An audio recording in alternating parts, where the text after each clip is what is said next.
Olá, agora nós vamos, no quadro Mistérios da Bíblia, fazer a ligação dos textos da liturgia da palavra deste domingo com outros textos da Sagrada Escritura. Fazer uma exegese da palavra de Deus. Vamos lá.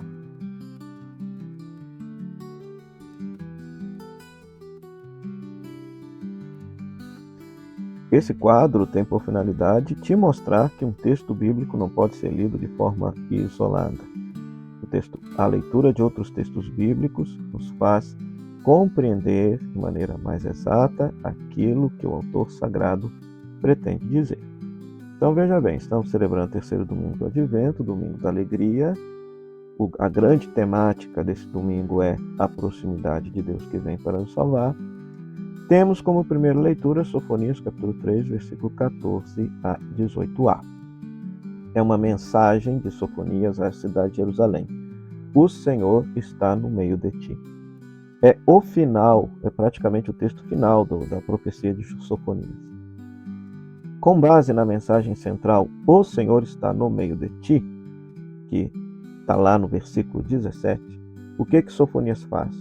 Sofonias, ele exorta a alegria, do versículo 14 a 15, e Sofonias consola o povo, versículo 16 a 18. Deus revogou sua sentença. Qual sentença? A ameaça do povo assírio contra Judá no fim do século VII a.C.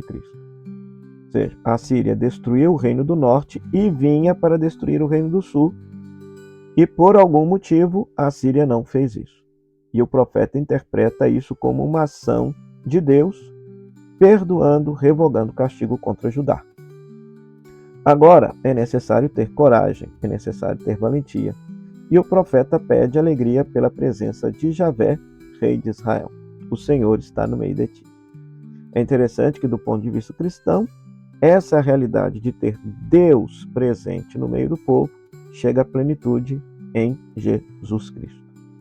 E aí, para que você possa ler esse tema da presença de Deus, Deus no meio do povo e da alegria, então vários textos. Sofonias 3, 14 e 15, você pode ler Isaías capítulo 12, versículo 6, Zacarias capítulo 2, versículo 14, Zacarias 9, 9, Isaías capítulo 40, versículo 2, Isaías capítulo 44, versículo 21 a 23.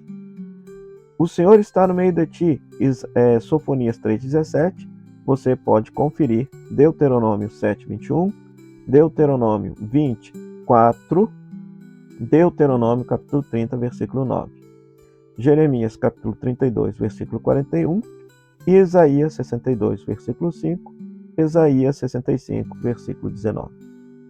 Textos que trazem como mesmo tema a presença de Deus no meio do povo. Depois, a segunda leitura, Filipenses capítulo 4, versículo 4 a 7. Alegrai-vos sempre no Senhor, o Senhor está perto.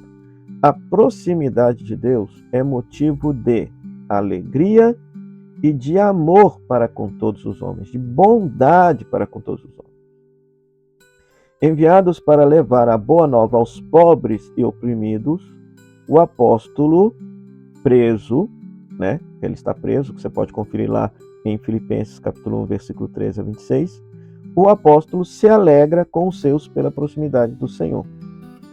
A certeza de estar com Cristo o faz realmente livre. Ou seja, Paulo, mesmo estando preso, se sente alegre por saber que a vinda do Senhor estava próxima, Então, a proximidade de Deus, saber que Deus está próximo, deve encher a igreja de alegria e de carinho e bondade para com todos. E como ele destaca, de modo muito especial para com os pobres, você vai conferir lá Filipenses capítulo 1, versículo 13 a 26. Em relação ao tema da alegria da proximidade do Senhor, então olha só quantas passagens no Novo Testamento se exorta a alegria por saber que Deus está próximo de vir. Então olha lá, Filipenses capítulo 1, versículo 4, 18 e 25 e a 26. Filipenses capítulo 2, versículo 2, depois versículo 17 a 18. Filipenses capítulo 3, versículo 1. Filipenses capítulo 4, versículo 1 e 10, Romanos capítulo 12, 12, Romanos capítulo 14, 17. Filipenses capítulo 4, versículo 5, você pode ler em paralelo 1 Coríntios 16, 22, Apocalipse 20, 20, né? Olha só que interessante. O livro do Apocalipse promete uma felicidade, alegria, não é medo nem pavor. Romanos 13, 12. Em relação a Filipenses capítulo 4, versículo 7, você leia Colossenses capítulo 3, versículo 5 e João capítulo 14, 27, quando Jesus fala que revela os mistérios aos discípulos para que a alegria deles seja plena e perfeita. Depois, em Lucas capítulo 3, versículo 10 a 18, nós temos o Evangelho, onde o que é conversão para cada um. João prega e batiza para conversão, não só em sentimentos, mas sim em atitudes. Voltar num caminho para Deus. Conversão é mudar de vida, não é mudar de igreja, nem mudar de religião. Conversão é mudar de conduta. Eu gosto, inclusive, de dizer que conversão é mudar de pessoa, é deixar de ser você e você passar a ser Jesus. Então, por exemplo, João Batista, então, cita 3 situações do versículo 10 a 14.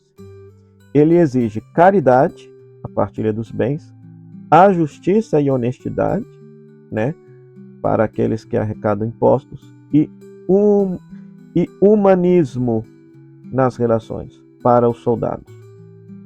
Depois, no versículo 3, do capítulo 3, melhor dizendo, ao versículo 15 e 18, se mostra a vocação profética de João. Ele prepara a vinda do mais forte, aquele que batiza no Espírito Santo e no fogo, isto é, os justos e convertidos em santidade, os ímpios na condenação do juízo. Ou seja, a chegada de Jesus para os justos e convertidos será salvação, mas para os ímpios será condenação. Então veja que, para ler essa vocação profética de João Batista, capítulo 3 ao versículo 18, você pode conferir as passagens paralelas lá em Mateus, capítulo 3, versículo 11 e 12, Marcos, capítulo 7, versículo 7 a 8, e João, capítulo 1, versículo 25 a 28.